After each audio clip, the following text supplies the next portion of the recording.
Artıq xeymələrdə bu gecə şam yanmırdı, çıraq yanmırdı. İmam Hüseyni şəhid edəndən sonra onun balaları, bacıları, qardaşı balaları qaranlıq gecə həm özləri qürbətdə, vətəndə qərib olmaq çox çətin məsələ.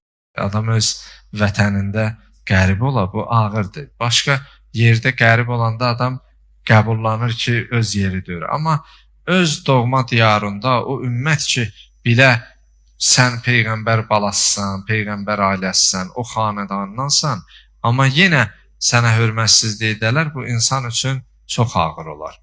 Bir sözlə, bu axşam Şam-ı Qəriban adlanır, amma Rəbbimizə sonsuz həmdlər, sənalar olsun ki, biz ağamız İmam Hüseyin əleyhissalamın və yar-ı ənsarının sevgi, məhəbbətini qəlbimizdə daşıyırıq.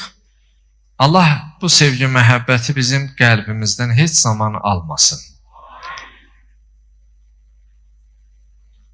İmam Hüseyin əleyhissalamın doğrudan da o sevgi, məhəbbəti insanın qəlbində olmasıyla insanın ruhunun paçlanması və insanın ruhunun nurani olmasına səbəb olur. Allah bu nuru bizə çox görməsin inşallah.